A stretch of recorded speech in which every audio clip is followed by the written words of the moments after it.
Fusing together elements of punk, funk, metal, and jazz, Faith No More became one of the most exciting bands to come out of the late 80s and early 90s, with their releases Introduce Yourself, The Real Thing, and Angel Dust. While vocalist Chuck Mosley exited the group before they became mainstream, he was instrumental in helping them establish their sound and early fan base. But sadly, his life was cut short. Today, let's explore the life and death of former Faith No More frontman Chuck Mosley.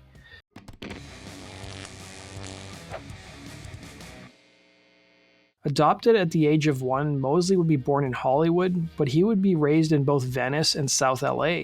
Coincidentally enough, his biological and adoptive parents had the same ethnic backgrounds. He would have a Jewish mother and half African American and half Native American father. His adoptive parents were active in the socialist and communist scene in LA, and that's where they both met in the 50s. Mosley's adoptive parents, by his own admission, used to hang out with a lot of hippies, and his father would even be arrested by the FBI. Outside of politics, Mosley's father served as a bodyguard to actor and musician Paul Robeson, and he knew Charlie Chaplin.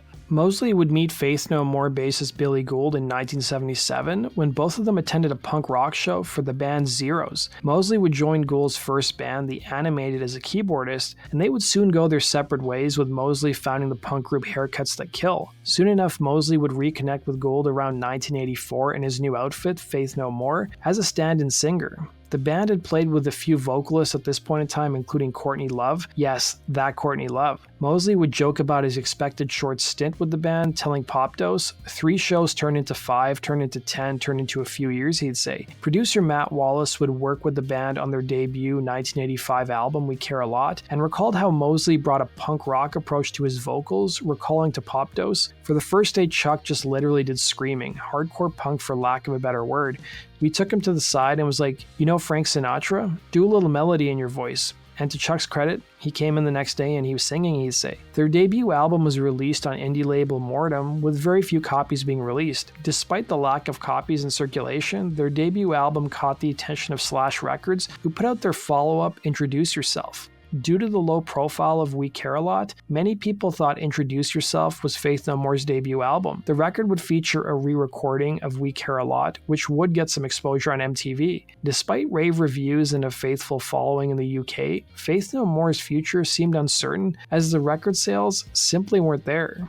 During the tour to support Introduce Yourself, Mosley's behavior became increasingly erratic and tensions flared between himself and his bandmates. To kill time on the road, it was pretty common for the band members to pick on one member repeatedly, making the experience unbearable for them. Since Mosley was the newest member of the group, he was the frequent target of his bandmates. During their tour of Europe, Mosley allegedly punched bassist Billy Gould on stage, and Mosley's roadie allegedly got into a fistfight with guitarist Jim Martin. Gould would recall, "By the time that happened, Chuck was already kind of out of it for me. I guess Jim and the roadie had been drinking and they got into a fight. It came to the point where Jim was our guitar player and he broke his hand fighting the guy. It's the first night of our European tour and somebody had to go. It obviously wasn't going to be our guitar player. Chuck took it very personally, sticking up for his roadie," he'd say. When the band returned home, they reached a breaking point with Mosley during rehearsal, with Gould recalling, "I went to rehearsal and Chuck wanted to do all acoustic guitar songs. It was just so far off the mark. The upshot was that I got up, walked out, and quit the band. I just said, I'm done, I can't take this any longer, it's just so ridiculous." After talking it over with his other bandmates, they agreed they wanted to keep playing together, but decided unanimously that in order to keep the band going, they had to fire Mosley. Mosley's firing would result in an ugly legal battle between both parties, reaching an out-of-court settlement. Looking back at his time in the band, Mosley would take credit for being one of the first rap rock groups and also express some regret for inspiring nu metal. His close friend and biographer Douglas Esper would tell Decibel about Mosley's mental health struggles, revealing his self-doubt, it consumed him. It caused him to shoot himself in the foot over and over, typically at the worst times. He was always waiting for someone to turn off our sound and tell him he was a fraud. He expected each night the crowd would boo us off stage and say he wasn't good enough. It's all a projection of his inner demons. He was put up for adoption as a baby, and he never got clarity as to why, and I think that played into it as well. The first couple of years after Faith No More, he described as dark days. He was depressed and broke and directionless, and he turned to drugs to cope. It was a story that repeated itself, he'd say.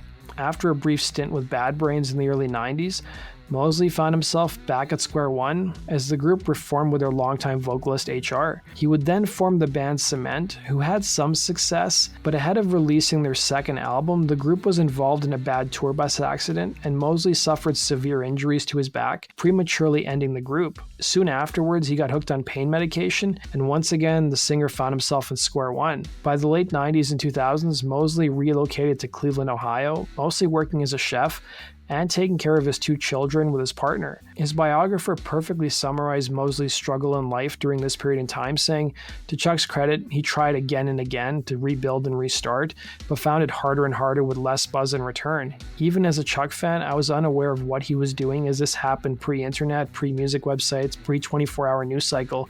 His nerves and anxiety only grew as his neurosis seemed to confirm their truth. In the late 90s and 2000s, Mosley would still be involved with music, working on his first solo album titled We'll Rap Over Hard Rock for Food, which finally came out in 2009. Throughout the 2010s, Mosley would play again with Faith No More several times, and would even join Mike Patton on stage. With things better again with Faith No More, We Care a Lot would be reissued in 2016. But by 2014, Mosley and his family appeared to hit some tough times, as he would tell fans they were on the verge of being evicted. Several years later, things appeared to turn around for the better, as 2016 was a busy year for the vocalist as he was hitting the road once again. But that anxiety and doubt, as well as an old back injury, reared its ugly head again, as he would admit to Bloop magazine. I said, don't cancel the tour, I'll do it. The next thing we know, we're on 3 planes to get to Scotland and I was a mess. I could barely stand up and I was in pain. I hate flying, so I literally drank $100 of alcohol over on the plane just getting here. I'm terrified of flying, I have panic attacks and all that. The first week was really rough, he'd remember.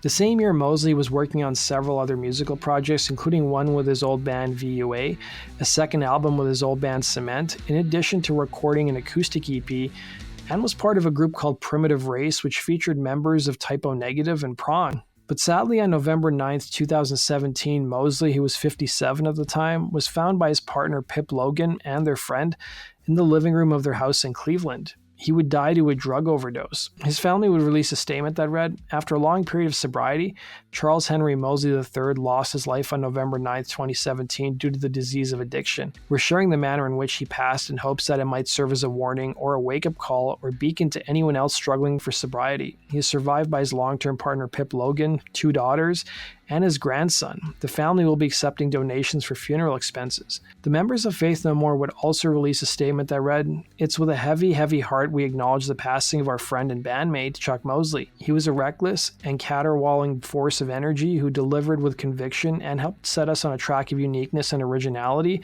that would not have developed the way it had he not been a part. How fortunate we are to have been able to perform with him last year in a reunion style when we re-released our very first record. His enthusiasm, his sense of humor, his style, and his bravado will be missed by so many. We were a family, an odd and dysfunctional family, and will be forever grateful for the time we shared with Chuck. That does it for today's video, guys. Thanks for watching. We'll see you again on Rock and Roll True Stories. Take care.